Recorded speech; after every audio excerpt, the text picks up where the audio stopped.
మీ business ఏదైనా మీ ఊర్లో promotion చేయాలంటే అది సుమన్ టీవీతోనే సాధ్యం. ఇప్పుడే సంప్రదించండి.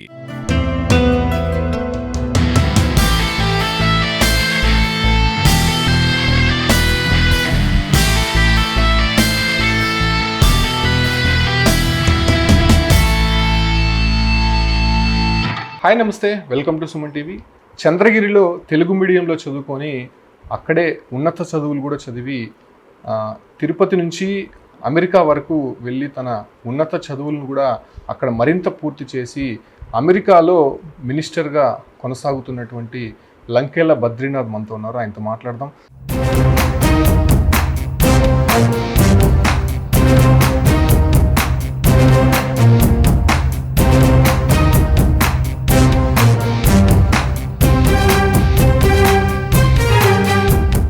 సార్ నమస్కారం. ఫస్ట్ ఆఫ్ ఆల్ ఇండియన్ పాలిటిక్స్కి అమెరికన్ పాలిటిక్స్కి చాలా డిఫరెన్స్ ఉంటుంది.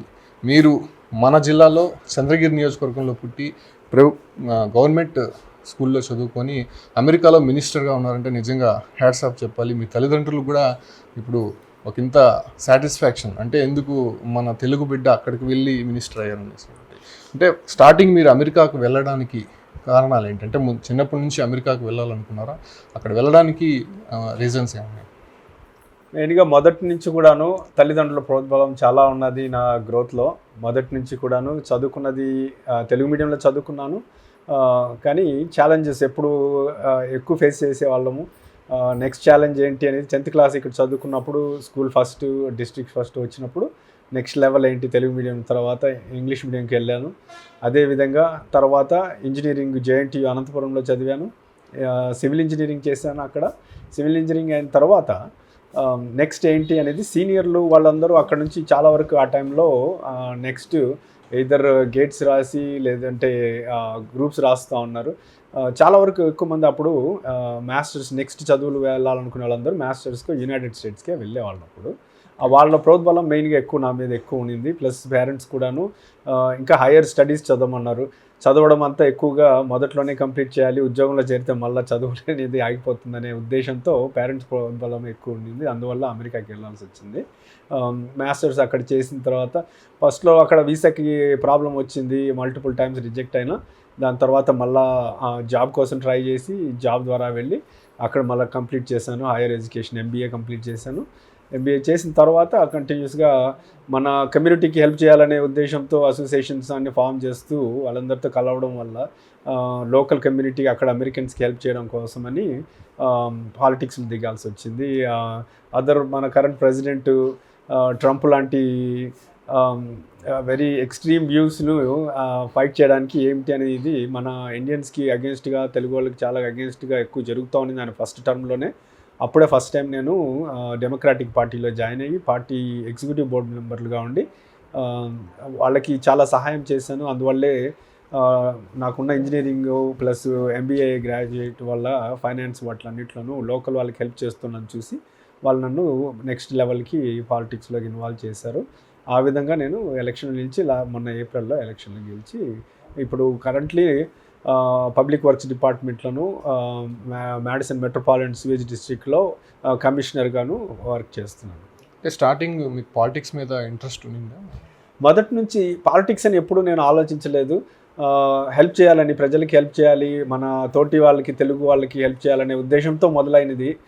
అక్కడికి వెళ్ళినప్పుడు అందరూ చాలా కష్టపడే వాళ్ళని చూసేవాళ్ళం. అందరినీ కలపాలి, మన ఇండియన్స్ని అందరినీ కలపాలి, మన తెలుగు వాళ్ళందరినీ కలపాలని తెలుగు వాళ్ళ కోసం ఒక ఆర్గనైజేషన్ ఫామ్ చేసాం, లోకల్ ఆర్గనైజేషన్. ఆ లోకల్ ఆర్గనైజేషన్ ఫామ్ చేసి అందరినీ పండగలకి వాటికి కలవడం మొదలెట్టాము. ఏదైనా ప్రాబ్లమ్స్ ఉంటే వాళ్ళు సాల్వ్ చేయడం మొదలెట్టాము. అప్పటి నుంచి మొదలైనది. తర్వాత ఇండియన్ ఆర్గనైజేషన్ నెక్స్ట్ లెవెల్కి వెళ్ళాము. అవన్నీ చూసిన వాళ్ళు లోకల్ వాళ్ళు, మా నైబర్హుడ్ వాళ్ళందరూ అమెరికన్స్ కూడా వచ్చి వాళ్ళ ఆర్గనైజేషన్లో ఉన్న ఫైనాన్షియల్ ఇష్యూస్ వాటికి సాల్వ్ చేయమని హెల్ప్ అడిగితే వాటికి హెల్ప్ చేయడం మొదలెట్టాను. ఆ విధంగా అంటే నెక్స్ట్ లెవెల్కి వచ్చింది అది. అక్కడ మొదలైనది నెక్స్ట్ ఎలక్షన్లో నిల్చోవాల్సి వచ్చింది. స్కూల్స్ నేను మొదటి నుంచి కూడా స్కూల్స్లో వాటిల్లో ఎడ్యుకేషన్కి ఎక్కువ ఇంపార్టెన్స్ ఇచ్చేవాడిని కాబట్టి నాన్ ప్రాఫిట్ ఆర్గనైజేషన్స్కి ఎక్కువ పనిచేసేవాడిని. కిడ్స్కి నేను అక్కడ రోబోటిక్స్ ఇట్లాంటివి టీచింగ్ చేసేవాడిని యాజ్ అ వాలంటీర్. ఇవన్నీ ఈవెన్చువల్గా హెల్ప్ చేసుకోవడం కోసమే మొదలైంది, కానీ అది పాలిటిక్స్ అని ఎప్పుడు ఆలోచించలేదు.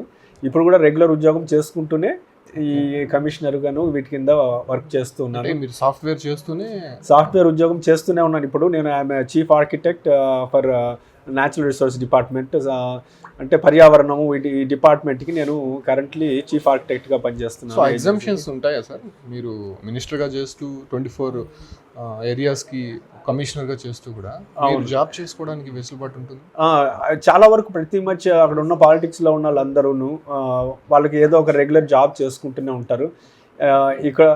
ఇక్కడ ఆల్మోస్ట్ శాలరీస్ కానీ జీతాలు కానీ చాలా తక్కువ ఉంటుంది అక్కడ. యాజ్ అ పాలిటిక్స్లో మనకి అక్కడ అంతగా ఎక్కువ ఉండదు కాబట్టి రెగ్యులర్ జాబ్ కంపల్సరీ చేసుకుంటుంటారు అందరూ. అంటే మామూలుగా ఇండియన్స్ చూస్తూనే ఉంటాము, అమెరికాలో వెళ్ళడానికి ఒక పెద్ద టాస్క్ అది వాళ్ళకి. ఇక్కడ వీసా దొరకడం కావచ్చు, లేదంటే ఎడ్యుకేషన్కి సంబంధించి, లేదంటే టూరిస్ట్ వీసా దొరకడం కూడా కష్టమైనటువంటి పరిస్థితుల్లో మీరు ఇక్కడ నుంచి వెళ్ళి సో ఆ స్థాయిలో ఉన్నారు. సో అక్కడ యాక్సెప్టెన్స్ అనేది అమెరికన్స్ నుంచి ఎక్కువ ఉందా, తెలుగు వాళ్ళ నుంచి ఎక్కువ ఉందా? యాక్సెప్టెన్స్ అనేది కొంచెము ఎప్పుడు కష్టాలు అయితే ఉన్నది వీసా. నేను కూడా చెప్పాను కదా, నేను స్టూడెంట్ వీసాకి వెళ్ళినప్పుడు నాకు కూడా మల్టిపుల్ టైమ్స్ 2 సార్లు ఫెయిల్ అయినాను. కానీ కీప్ గివింగ్ ఛాలెంజెస్ ఎప్పుడు ఫేస్ చేసేవాడిని కాబట్టి I never gave up, keep ట్రాయింగ్, right. So ఆ విధంగా చేశాను. అందువల్ల ఇప్పుడు ఎవరన్నా కష్టపడుతున్నారంటే మేము సహాయం చేయడానికి కంటిన్యూస్గా ట్రై చేస్తూనే ఉన్నాం. ఇప్పుడు ఎవరికన్నా ఇప్పుడు అక్కడ ఉన్న వాళ్ళకి కూడా ఇప్పుడు ఐస్ రైడ్స్ అని అవి జరుగుతున్నాయి, మన వాళ్ళని వెనక్కి పంపించాలని ట్రై చేస్తున్నప్పుడు వాటికి మేము ముందు వస్తున్నాము. యాక్చువల్గా మేము డెమోక్రాటిక్ పార్టీ అక్కడ విస్కాన్సిన్లో అటార్నీ జనరల్, గవర్నర్ వీళ్ళందరూ మేము సహాయంతో వాళ్ళని ఆపడానికి ట్రై చేస్తున్నాం. అందుకనే ఇప్పుడు మీ మీడియా ద్వారా చెప్పడం కూడా, ఎవరన్నా కష్టపడుతుంటే అమెరికాలో they can always reach out to us.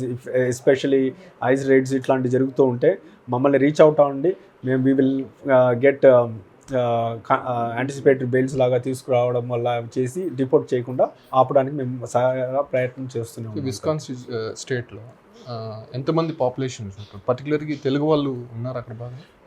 Wisconsin progressive state అండి. సో చాలా డైవర్స్ కమ్యూనిటీ ఉంటారు, కానీ ఇండియన్స్ చాలా తక్కువ ఉంటారు. దాంట్లో తెలుగు వాళ్ళు చాలా తక్కువ ఉంటారు. చాలా తక్కువ పాపులేషన్ ఉంటుంది. అందుకని మేము అంత ఆర్గనైజేషన్ పెట్టి అందరిని కలపడానికి ట్రై చేస్తుంటాము. మన వాయిస్ చాలా తక్కువ ఉంటుంది. అందుకనే కొంతమంది ఉన్నా కూడా అందరు కలిసి ఓటు వేస్తే మన వాయిస్ పెరుగుతుందని అందరినీ ఎప్పుడు మేము కలపడానికి ట్రై చేస్తుంటాం. అందరినీ 1% మా యూజువల్గా ఎలక్షన్లో ఇక్కడ ఉన్నంత ఓటింగ్ పర్సంటేజ్ ఉండదు. అక్కడ అరౌండ్ 30% ఉంటుంది మా స్ప్రింగ్ ఎలక్షన్లో. మనకి 1-2% ఎలక్షన్లో మనం వాయిస్ రేస్ చేసినప్పుడు ఆ 30%లో 1% ఈజ్ బిగ్ నెంబర్. సో అందుకని వాళ్ళందరినీ కలపడానికి ప్రోత్సహిస్తుంటాను నేను. యాక్చువల్గా మన తెలుగు వాళ్ళందరినీ రమ్మని మీటింగ్లు పెడుతుంటాము. ఎలక్షన్లో ఏమేమి పాలసీస్ ఉన్నాయి, ఎవరికి ఓటు చేయాలి అనేవి ఎడ్యుకేట్ చేస్తూ ఉంటాం. కానీ మన వాళ్ళు యూజువల్గా ఇక్కడ నుంచి వచ్చిన వాళ్ళు జాబ్ కోసం వస్తారు కాబట్టి వాళ్ళు ఓన్లీ వాళ్ళ ఫోకస్ ఎప్పుడు చూసినా జాబు వాటి మీదే ఉంటుంది. ఎలక్షన్ అంటే చాలా దూరంగా ఉంటారు. ఎస్పెషల్లీ ఇండియాలో ఉన్న పాలిటిక్స్ చూసిన వాళ్ళు అక్కడ పూర్తిగా దూరంగా ఉంటారు. అక్కడ ఎంత ట్రాన్స్పరెన్సీ ఉన్నా కూడాను ఎక్కువగా ఇన్వాల్వ్ అవ్వరు మన వాళ్ళు. ఈ మధ్య కొంచెం అవేర్నెస్ పెరుగుతోంది, విచ్ ఇస్ రియలీ గుడ్. చాలామంది తెలుగు వాళ్ళు అక్కడ ఉన్న వాళ్ళు ఇంకా కూడాను ఇక్కడున్న రాజకీయాలను ఎక్కువగా ఫాలో అవుతారు అక్కడ ఉన్న దానికన్నా కూడా. యాక్చువల్లీ తెలుగు వాళ్ళని అసలు యాక్సెప్ట్ చేయరు అమెరికన్స్ అనేది ఒక నానుడు అనేది ఉంది. దాంతోపాటు కూడా వాళ్ళని ఈ మధ్య మనం చూస్తూనే ఉంటాం. చాలామంది తెలుగు వాళ్ళు వాళ్ళ దగ్గర నుంచి వీళ్ళు గన్ ఫైర్ చేయడము, కొంతమంది అక్కడ కావాలనే వాళ్ళని వెళ్ళగొట్టడానికి ప్రయత్నించడము, సో ఈ రకమైనటువంటి వార్తలు వస్తూ ఉన్నాయి. సో అటువంటి దీంట్లో మీరు అవన్నీ కూడా నిలదొక్కుంటూ పైకి వచ్చారు. సో మామూలుగా ఇండియన్ పాలిటిక్స్ లాగే అక్కడ ఉంటుందా, లేకపోతే అమెరికన్ పాలిటిక్స్ అనేది డిఫరెంట్గా ఉంటుందా? అమెరికన్లో పాలిటిక్స్ చాలా తక్కువ అని చెప్పాలి. ఇక్కడ ఇండియాతో దానికి కంపారిజనే లేదండి యాక్చువల్గా. కానీ మేము ఉంటున్నది మెయిన్గా విస్కాన్సిన్ స్టేట్లో ఉంటున్నాము, which is very progressive state. అక్కడ ఏమవుతుందంటే ప్రోగ్రెసివ్ స్టేట్స్ అంటే వాళ్ళు కొంచెం ఓపెన్ మైండెడ్గా ఉంటారు. సో ఆ ఓపెన్ మైండెడ్ ఏరియాలో ఇట్లాంటివి ఎక్కువ ఉండదు. కొన్ని బిగ్ సిటీస్ షికాగోలో, న్యూయార్క్ ఇట్లాంటి ఏరియాలో, మెయిన్గా టెక్సస్ లాంటి గన్ కల్చర్ ఉండే స్టేట్స్లలో మీరు వింటున్న న్యూస్లన్నీ 1-2 ఏరియాల్లో ఉంటుంది. ఇప్పుడు ఇండియా అంటే గన్ కల్చర్ అని చెప్పి బీహార్ను ఒక్కటి చూసి అనలేరు కదా. అదేవిధంగా కొన్ని స్టేట్స్లలో అట్లా ఉన్నారు, కొన్ని సిటీస్లలో అట్లా ఉంటుంది. అడాప్షన్ రేట్ అనేది ఎస్పెషలీ బ్లూ స్టేట్స్ అంటే డెమోక్రాటిక్ స్టేట్స్ లాంటి వాటిలలో, ప్రోగ్రెసివ్ స్టేట్స్లలో కొంచెం బాగుంటుంది. అన్ని చోట్ల అట్లా ఉండరు. అదే ఇప్పుడు ఎగ్జాంపుల్ నన్నే కూడా అడాప్ట్ చేశారు. చాలామంది ఇప్పుడు మీరు చూసారంటే కొంతమంది గవర్నర్లు ఉన్నారు, గవర్నర్ జిందాల్ లాంటి వాళ్ళు, నికీ హేలీ లాంటి వాళ్ళు గవర్నర్లే అయ్యారు కొన్ని స్టేట్లకి. సో అడాప్షన్ రేట్ బాగానే ఉంటుంది. ఓకే, అంటే ఇప్పుడు స్టేట్లో మామూలుగా ఎమ్మెల్యేస్ కానీ మినిస్టర్స్ కానీ చీఫ్ మినిస్టర్స్ కానీ వాళ్ళకంటే కూడా గవర్నర్స్కి ఎక్కువ రాజ్యాధికారాలు ఉంటాయి. అక్కడ వాళ్ళే ఎక్కువ అడ్మినిస్ట్రేషన్లో ఫ్రంట్ సైడ్ ఉంటారని విన్నాను. ఇక్కడ మనకి డిఫరెంట్గా ఉంటుంది కదా? అవును, అది మన రాజ్యాంగం కొంచెం డిఫరెంట్ ఉంటుంది అక్కడికి ఇక్కడికి. ఇక్కడ ఇండియన్ కాన్స్టిట్యూషన్ ఆల్మోస్ట్ యుఎస్ని యూకేని రెండింటిని కలిపి ఒక కొత్త రాజ్యాంగం చేశారు. ఎగ్జాంపుల్ యూకేలో ప్రైమ్ మినిస్టర్ ఉంటారు, యుఎస్లో ప్రెసిడెంట్ ఉంటారు. ఈ రెండింటిని కలిపి మనకి ప్రెసిడెంట్ ప్రైమ్ మినిస్టర్ పెట్టారు కదా. అదేవిధంగా రాష్ట్రంలో ఇక్కడ గవర్నరు చీఫ్ మినిస్టర్ ఉంటారు. అక్కడ ఓన్లీ గవర్నరే ఉంటారు, సీఎం ఉండరు.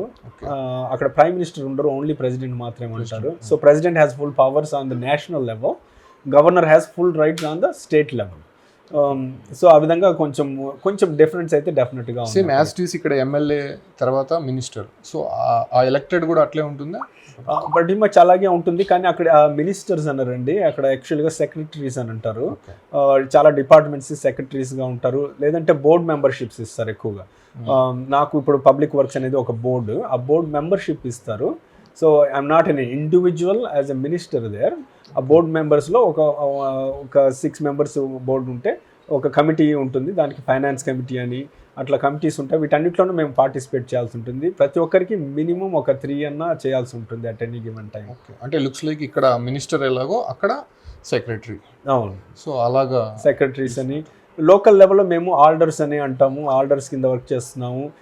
నేను ఇప్పుడు కమిషనర్గా ఉన్నాను. కమిషనర్ అనేది ఒక మల్టిపుల్ డిస్ట్రిక్ట్స్ కలిపి మ్యాడిసన్ మెట్రోపాలిటన్ స్క్వీజ్ డిస్ట్రిక్ట్లో కమిషనర్గా వర్క్ చేస్తున్నాను. అక్కడ 24 కమ్యూనిటీస్ 24 డిస్ట్రిక్ట్ని కలిపి ఒక కమిషనర్గా ఉంటాను. అక్కడ మల్టిపుల్ కమిషనర్స్ కలిపి మేము మేక్ ద పాలసీ. సో ఇండియాస్లో చూస్తూ ఉంటాం మనం, ఎలక్షన్ అనేది చాలా కాంప్లికేషన్స్ ఉంటాయి. కక్ష సాధింపులు, గొడవలు, వర్గాలు, ఇవన్నీ అక్కడ కూడా ఉంటాయా? లేకపోతే ఇండివిజువాలిటీ, లేకపోతే ఎవరికి వాళ్ళు ఎవరైనా పోటీ చేయొచ్చు అంటే ఎవరైనా నిలబడేటువంటి హక్కు ఉంది అనే మెంటాలిటీతో వెళ్తూ ఉంటారు? ఎవరైనా నిలబడొచ్చును, అది చాలా కావాల్సిందని సిగ్నేచర్స్. ఇక్కడ కూడా అదే సిస్టమ్ ఉంది, కానీ కొంచెం డిఫరెంట్గా ఉంది. ఒక 20 సిగ్నేచర్లు తీసుకుంటే you can put your nomination papers అనే లోకల్ లెవెల్. 250 టికెట్లు సిగ్నేచర్స్ ఉంటే you can go to the state and national level. Signatures ఉంటే paper anybody can file. Party వాళ్ళు ఎండోర్స్మెంట్ అనేది చేస్తారు. వాళ్ళు ఎండోర్స్ చేశారంటే అప్పుడు then you will become party member అవుతారు. డెమోక్రాటిక్ పార్టీ కానీ రిపబ్లికన్ పార్టీ కానీ మీరు నామినేషన్ బట్టి మీరు యూ కెన్ సెలెక్ట్.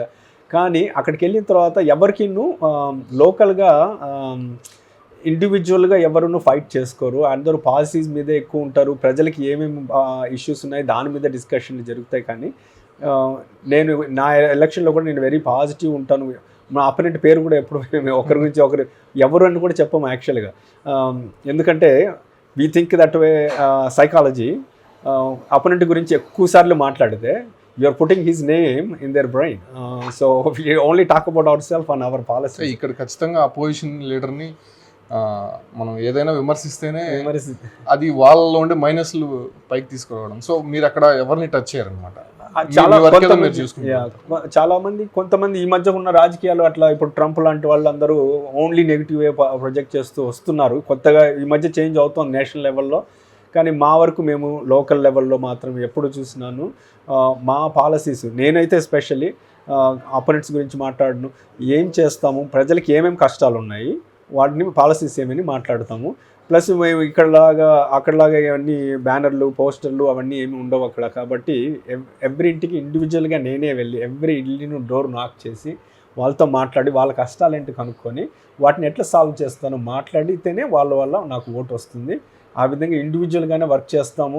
ఎప్పుడూ ఒకరి గురించి మాట్లాడుకోము. అందువల్ల ఎలక్షన్లో ఓడిపోయినా కూడా ఫస్ట్ కాల్ మేము రిసీవ్ చేసుకునేది అపోనెంట్ నుంచే కాల్ వస్తుంది, కంగ్రాచులేషన్స్ చెప్తారు. అది నెంబర్ 1 రీలు. కానీ అదే ఇప్పుడు మీరు విన్నారా, ట్రంప్ కూడా ఈజ్ ఎన్ గుడ్ ఎగ్జాంపుల్. ఎలక్షన్లో ఓడిపోతే ఈ never agree to it. That's very first time in US. చాలా వరకు ఆయన అగ్రీ అవ్వలేదు. That is the first time in US history. తను సెకండ్ ఎలక్షన్ లాస్ట్ టైం ఓడిపోయినప్పుడు కూడా ఖాళీ చేయడానికి కొద్దిగా గొడవ చేశారు. January 2 ఇష్యూ లాంటివి కూడా చేశారు. అవన్నీ హిస్టరీలోనే ఫస్ట్ టైం జరుగుతున్నాయి అక్కడ. అది నేషనల్ లెవెల్లో. కానీ స్టేట్ లెవెల్లో మాత్రం మా స్టేట్లో ఎస్పెషల్లీ విస్కాన్సిన్ స్టేట్లో వెరీ ప్రోగ్రెసివ్గానే ఉన్నారు. ఇట్లాంటి గొడవలు ఏమి ఉండవు. మేమందరం రెగ్యులర్గా మాట్లాడుకుంటాం అపోజిషన్ వాళ్ళం. మళ్ళీ Okay. అల్టిమేట్లీ అందరం కలిపి ప్రజలకి ఉన్న ప్రాబ్లమ్స్ సాల్వ్ చేయడానికి ఈజ్ ది నెంబర్ 1 గోల్. ఎట్లా ప్రోగ్రెస్ ఎట్లా తీసుకురావాలనే దాని గురించి మాత్రమే అంటే మాట్లాడుతుంటే ఒకటి మీ సోషల్ యాక్టివిటీస్ చేస్తున్నారు, పాలిటిక్స్లో రావాలని మీ మీ వైఫ్ మీ పిల్లలు కూడా అక్కడే ఉన్నారా? అవునండి. సో అక్కడ వాళ్ళు మీరు ఏమైనా ఇనిషియేట్ తీసుకున్నారా, లేకపోతే మీ దగ్గర ఉండే ఫ్రెండ్స్ కానీ లేదంటే సోషల్ యాక్టివిటీస్ చేసేటువంటి వారి దగ్గర నుంచి మీకు ప్రెషర్స్ వచ్చినాయి అంటే మీరు పార్టిసిపేట్ చేయండి, పోటీ చేయండి? ఇక సోషల్ యాక్టివిటీస్తో నుంచి మొదలైంది యాక్చువల్గా నా పాలిటిక్స్. చెప్పినట్టుగా ఫస్ట్ ఆఫ్ ఆల్ పిల్లలకి స్కూల్ బస్ ట్రాన్స్పోర్టేషన్ల దగ్గర నుంచి మొదలెట్టాను. ఎడ్యుకేషన్లో ఎక్కువ ఫోకస్ ఉండేది కాబట్టి స్కూల్ బోర్డుకి ఫస్ట్ రన్ చేశాను. స్కూల్ బోర్డుకి అట్లాంటి వాటిల్లో ఉన్నాను, లోకల్ దాంట్లో ఉన్నాను. కానీ ఎప్పుడైతే ట్రంప్ ఫస్ట్ టైం ఎలక్షన్ గెలిచాడో అప్పటి నుంచే రాజకీయంలో కూడా ఏదో ఒకటి అందరూ సైడ్లోంచి అందరూ తను ఈ విధంగా చేస్తున్నాడు, మనకి తెలుగు వాళ్ళకి ఈ విధంగా చేస్తున్నాడు, ఇండియన్స్కి ఇలా చేస్తున్నాడు అని మాట్లాడుతున్నారు. కానీ ఎవరు ఏమీ సాలిడ్ ఎఫర్ట్ అంటే ఏమీ పెట్టట్లేదు కదా అని అప్పుడు నేను ఫస్ట్ టైము డెమోక్రాటిక్ పార్టీ బోర్డులో అది కార్యకర్తగా చేరాను, ఎగ్జిక్యూటివ్ బోర్డు మెంబర్ అయ్యాను. అక్కడ నుంచి ఫస్ట్ టైం స్టార్ట్ అయింది. కానీ అప్పుడు కూడా నేను ఎలక్షన్ నిల్చుంటామని చేయలేదు.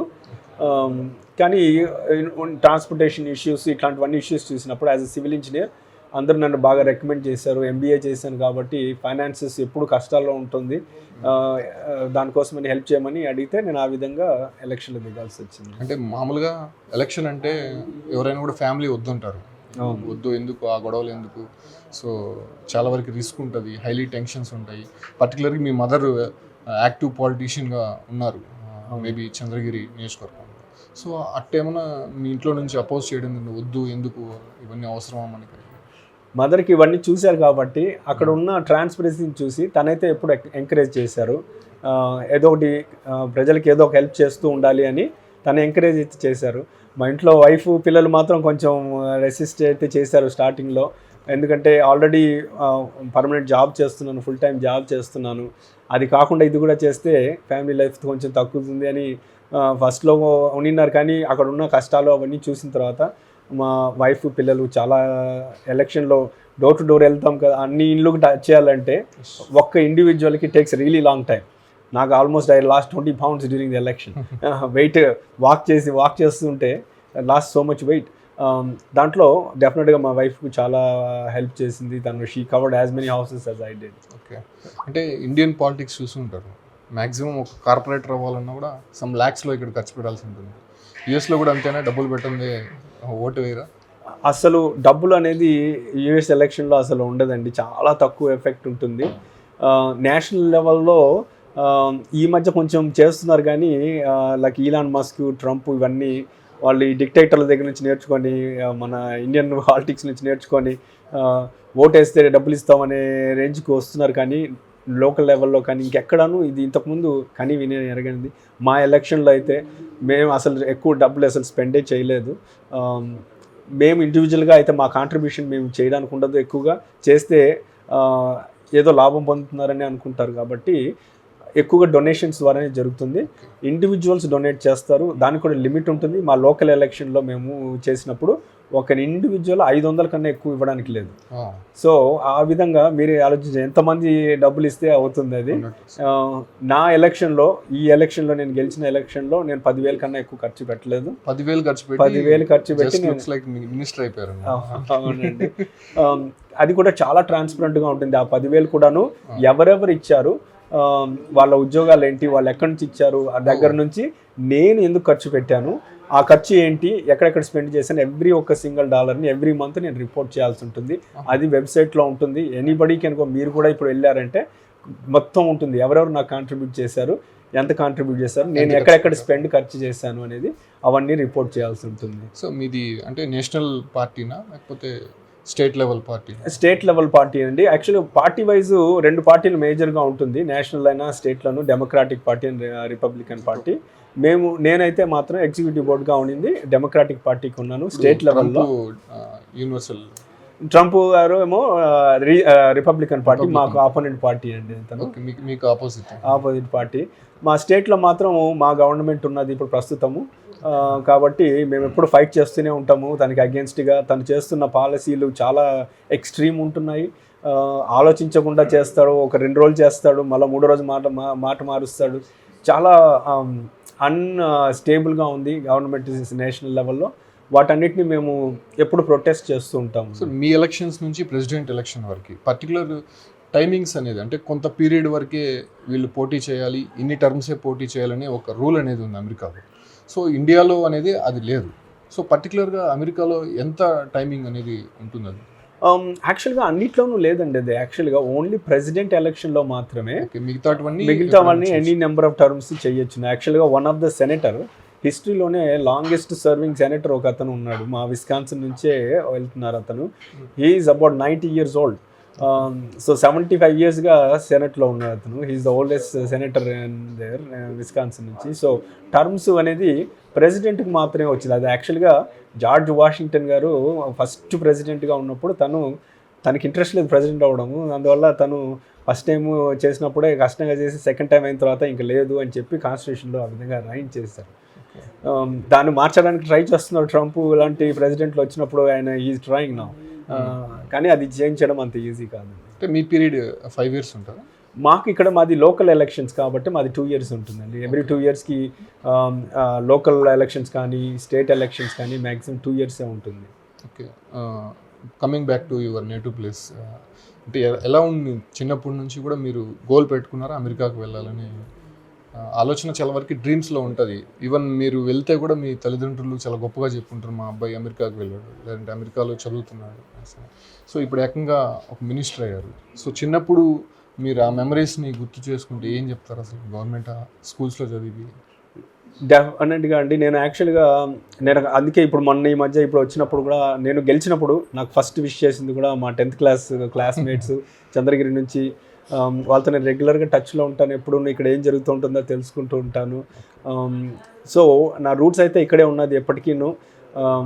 వాళ్ళతో కలిసి మాట్లాడుతున్నప్పుడు ఈ మధ్య ఇక్కడ కలుగుతున్న కష్టాలు కానీ ఉద్యోగాలు కానీ చదువుకున్న తర్వాత పిల్లలకి ఎక్కడికి వెళ్ళాలి అనేది చాలా కష్టపడుతున్నారని తెలిసి చాలా చేయాలని ట్రై చేస్తున్నాను. చంద్రగిరిలో కానీ తిరుపతిలో కానీ ఐటీ పెట్టి పిల్లలకి ఇక్కడ చదువుకున్న వాళ్ళకి మళ్ళీ ఉద్యోగ అవకాశాలకి అన్ని చోట్ల ఎత్తుక్కోకుండా.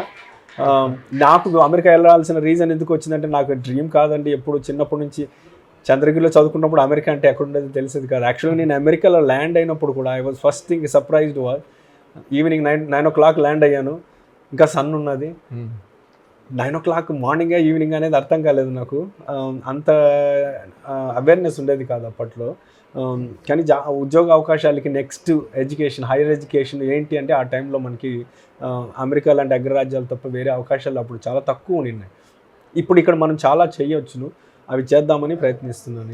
ఏం చేయదలుచుకున్నారు మీ ఊరికి? ఫస్ట్ ఆఫ్ ఆల్ మా స్కూల్కి ఏదైనా చేద్దామని ఉందండి, స్కూల్కి చేద్దామని ఉంది. ప్లస్ పిల్లలు అక్కడి నుంచి చదువుకొని వచ్చిన వాళ్ళకి ఉద్యోగ అవకాశాలు కల్పించాలి అనేది. ఎనీవే ఐటీ కానీ ఎనీ అదర్ థింగ్స్ దట్ ఇక్కడున్న నెక్స్ట్ వస్తున్న కొత్త జనరేషన్కి ఎటువంటి ఇండస్ట్రీస్ ఉపయోగపడతాయి ఇవన్నీ రీసెర్చ్ దగ్గర నుంచి ఫార్మాస్యూటికల్ కానీ ఏమైనా సరే అవి చేసి ఇక్కడ ఉద్యోగ అవకాశాలు అందరికీ కల్పించాలని ప్రయత్నిస్తాను. సార్ ఫైనల్గా అంటే ఇండియన్స్ని చాలా చులకనగా చూస్తున్నారు. పర్టికులర్గా H1B వీసా కావచ్చు, అంటే ఎడ్యుకేషన్ వీసాకి సంబంధించి ఇప్పుడే కొద్దిసేపటి క్రితమే న్యూస్ వచ్చింది. ట్రంప్ దాంట్లో కూడా కొన్ని రెస్ట్రిక్షన్స్ పెట్టి ఉన్నారు అనే దీనిపైన చాలా వరకు ఆందోళన చెందుతున్నారు. ఇక్కడ నుంచి వెళ్ళినటువంటి స్టూడెంట్స్ కావచ్చు, వెళ్ళబోయేటువంటి స్టూడెంట్స్ కూడా. సో వాస్తవంగా ఇక్కడ ఇండియన్ స్టూడెంట్స్కి మీరు ఏం చెప్పదలుచుకున్నారు? చూడండి, నేను ముఖ్యంగా చెప్పేది ఏమిటంటే ఇప్పుడే ఒక ఇద్దరు ఫ్యామిలీ వాళ్ళు వచ్చి ఒక ఫ్యామిలీ ఆల్రెడీ స్టక్ అయ్యారు, వెనక్కి పంపించేస్తున్నారు, ఏమైనా హెల్ప్ చేయమని అడిగారు. నేను మెయిన్గా చెప్పేది ఏంటంటే యూనివర్సిటీని సెలెక్షన్ చేసుకుంటున్నప్పుడు మంచి కేటగిరీ ఉండే యూనివర్సిటీ చూసుకోండి, మంచి నేమ్ ఉన్న యూనివర్సిటీని సెలెక్ట్ చేసుకోండి. ఎడ్యుకేషన్కి వెళ్ళిన తర్వాత అక్కడే ఉండి మొత్తం కంప్లీట్ చేసి నెక్స్ట్ లెవెల్ ఏంటి అనేది అక్కడే చూసుకోవాలి. ఎక్కువగా ట్రావెలింగ్ తగ్గించుకోవాలి. ఉద్యోగాలు అంటూ ఎక్కువగా చాలామంది నేను నోటీస్ చేస్తున్నది ఏంటంటే అక్కడికి చదువుకోవడానికి వెళ్ళినా కూడా ఖర్చుల కోసమని జాబులు చేయడం బయట ఎక్కువ చేస్తున్నారు. అక్కడ ఎక్కువగా ఆ లో లెవెల్ జాబ్ దగ్గర వాళ్ళ కాంపిటీషన్గా ఫీల్ అవుతారు. మీరు అన్నట్టుగా తెలుగు వాళ్ళ మీద కొంచెం నెగిటివిటీ ఎందుకు ఉంది అంటే ఈ విధంగా చదువుకోవడానికి వెళ్ళిన వాళ్ళు అటువంటి ఉద్యోగాలు చేస్తుండడంతో వాళ్ళు కొంచెం నెగిటివిటీ అక్కడ వాళ్ళు జాబ్స్ తీసేసుకుంటున్నారని ఉంటుంది. మనం వెళ్తుంది టెక్నాలజీస్ కానీ మెడికల్ ఫీల్డ్ కానీ వెరీ అడ్వాన్స్డ్ ఎడ్యుకేషన్కి వెళ్తున్నాము. ఉద్యోగాల్లో చేసేటప్పుడు కానీ అది యూనివర్సిటీస్లో వాటిల్లో మోస్ట్లీ మీ రిలేటెడ్ జాబ్స్ చేస్తే వాళ్ళకి ఎటువంటి ప్రాబ్లమ్స్ రాదు. అంటే తల్లిదండ్రులు కూడా చాలా ఆందోళన చెందుతున్నారు. అంటే ఇక్కడ నుంచి పంపించాలా లేదా, అసలు పంపిస్తే అక్కడ సిచ్యువేషన్స్ ఏంటి, నిజంగా హైయర్ ఎడ్యుకేషన్స్ ఉంటాయా, ఉంటే జాబ్స్ వస్తాయా అనే ఆందోళన అనేది, ప్యానిక్ అనేది అందరూ అవుతున్నారు. బట్ ఇప్పుడు ట్రంప్ పెట్టినటువంటి కొన్ని రూల్స్ అండ్ రెగ్యులేషన్స్ కూడా చాలా హెడేక్ అవుతున్నాయి. సో వాటి వల్ల ఏదైనా కొన్ని ఇబ్బందులు వస్తే మీ దగ్గర నుంచి ఏదైనా సజెషన్స్ కానీ?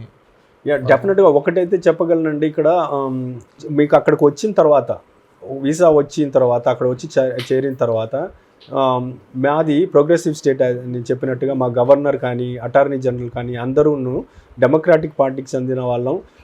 స్టూడెంట్స్కి ఎటువంటి కష్టాలు వచ్చినా మేము సహాయం చేస్తున్నామని మొదటి నుంచి చెప్తున్నాము. స్టూడెంట్స్ కానీ జాబ్లో ఉన్న వాళ్ళు కానీ వీసాలు లేదన్నా ఇప్పుడు ఐస్ వాళ్ళని వస్తారు, వచ్చి వాళ్ళని అరెస్ట్ చేయడానికి ట్రై చేసినా మేము యాంటిసిపేటరీ బెయిల్స్ లాంటివి అవన్నీ కూడా ప్రొవైడ్ చేస్తున్నాము. ఫ్రీ ఆఫ్ సర్వీస్ ముందుగానే రీచ్ అవుట్ అవ్వమని అందరినీ రీచ్ అవుట్ అవుతున్నాము. ఎనీ కష్టాలు వస్తే మేము ఆల్వేస్ దేర్ అండి. మీరు వరి అవ్వాల్సిన పని ఉండదు, పేరెంట్స్ అంత టెన్షన్ పడాల్సిన పని లేదు. ఇది ఓన్లీ టెంపరీ థింగ్ అండి. ట్రంప్ ఎక్కువ రోజులు అయిపోయింది, లాస్ట్ టర్మ్ ఇది. దానికి తోడు లాస్ట్లో ఎట్లుంటారో మనం ఏం చెప్పలేము. ఇప్పుడే ఎలక్షన్లో గెలిచారు కాబట్టి ఏదో చేయాలి, అందరికి ఏదో చూపెట్టాలని చేస్తున్నారు.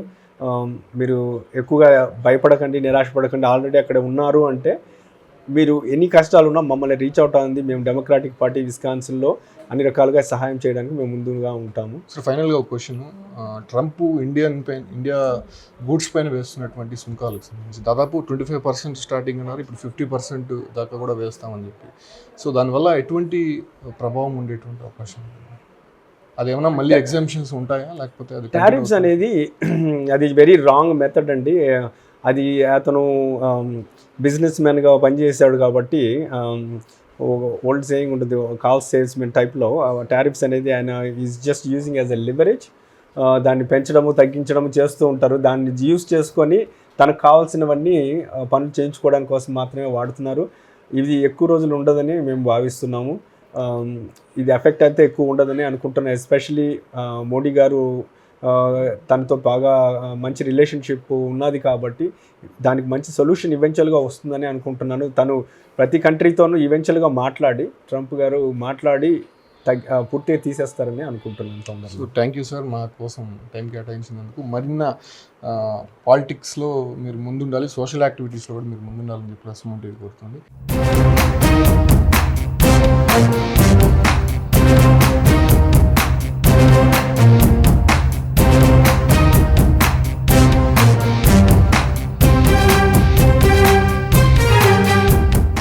చూస్తున్నాం కూడా బద్రీనాథ్ గారు చంద్రగిరి టు అమెరికా, అంటే ఇక్కడ నుంచి గవర్నమెంట్ స్కూల్స్లో చదువుకొని ఖచ్చితంగా ఉన్నత స్థాయికి వెళ్ళాలనేటువంటి ఒక ఆలోచనతో సోషల్ యాక్టివిటీస్ చేసుకుంటూ అటు అమెరికాకు వెళ్ళిన తర్వాత సివిల్ ఇంజనీరింగ్ గాను అదే రకంగానే అక్కడ సోషల్ యాక్టివిటీస్ చేస్తూ అక్కడ ఉన్నటువంటి కొంతమంది ఆర్గనైజర్స్ ప్రోద్బలంతో మినిస్టర్ అయ్యారు. అంటే మనం ఇండియన్లో మినిస్ట్రీ అని పిలుస్తాం, అక్కడ వాళ్ళు కమిషన్ పిలుస్తారు. ప్రస్తుతం సెక్రటరీ రేంజ్లో ఉన్నటువంటి బద్రీనాథ్ గారు ఇక్కడ ఇండియన్స్కి ఇచ్చేటువంటి సలహా కూడా చాలా కీలకమైనవి.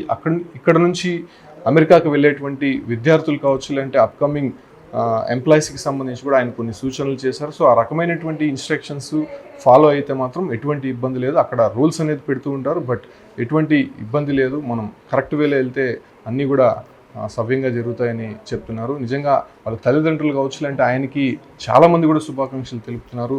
దాదాపు 3-4 రోజుల క్రితమే ఆయన ఇండియాకు వచ్చారు, మరి రేపు మళ్ళీ యూఎస్ వెళ్ళిపోబోతున్నారు. కాబట్టి ఫస్ట్ ఆఫ్ ఆల్ మళ్ళీ ఆయనకి మరోసారి కంగ్రాట్స్ చెప్తున్నాం. Thank you sir, thank you.